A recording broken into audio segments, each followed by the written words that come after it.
Welcome to My Naturally Sweetened Life, and welcome to my garden. I thought I would bring you along with us as we are working diligently to fill some of our beds for spring. We knew this storm was coming. We eventually got 6 to 7 inches of snow for this storm, and we knew it was going to hang around for 2 or 3 weeks and I wouldn't be able to get back in my garden. So that's why we chose the first day of 2025 to work in the garden. It was cold and windy, but we got the job done. Here's my cat, Tony.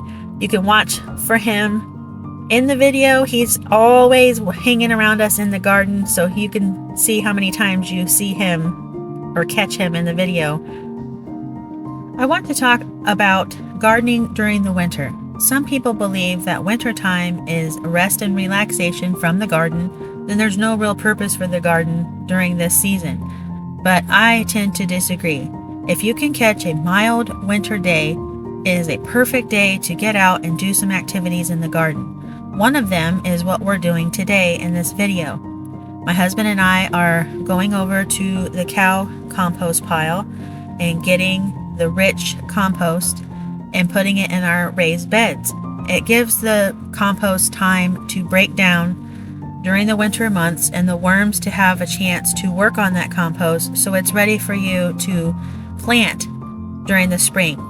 I knew that these particular 2 beds were going to be potatoes come spring, and I wanted the compost to have enough time to truly break down before we start to plant.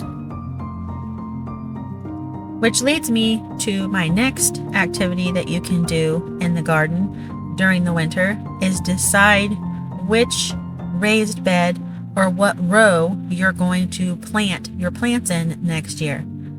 You can decide who's going to hold the spring transplants, which ones you're going to use for summer.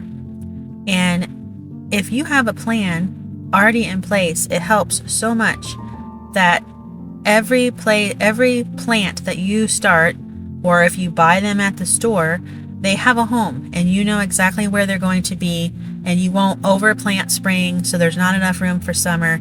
It's so helpful to know where everything's going to go. And as you can see, the next activity would be, as my husband just did, he took some of the infrastructure out of this bed because we know it's going to be potatoes and there's nothing that needs to be trellised in this bed. But behind me, there are trellises. I can leave those there and decide to rotate a crop that needs trellised to this area, or I can take this trellis down and move it to a bed that I'm going to grow something that needs it. So all of these decision makings can be happening during the winter. We kept finding huge worms. I had to show you. They are gorgeous worms in this compost, and some of them I believe were pregnant because they had little nodules on them or whatever. I might be wrong, but they did look like they were going to have some babies. The next thing we're going to do is cover the soil.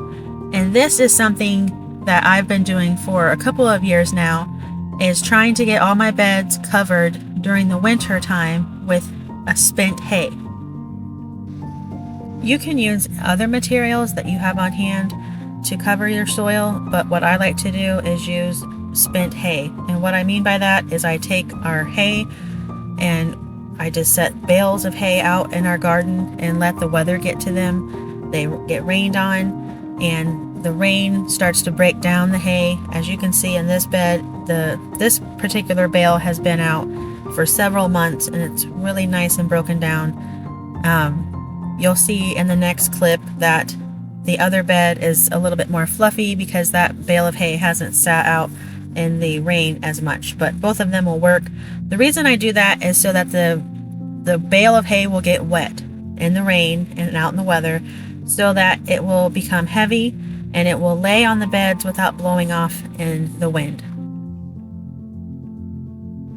Okay, we got it done. Both beds are filled with compost and covered with hay. I talk more about this on my blog post, 10 things or 10 activities that you can do during the winter in your garden, over on my website at mynaturallysweetenedlife.com. I would love for you to come and visit us and we can talk more about the gardening over there. Thank you for watching, and I'll talk to you later.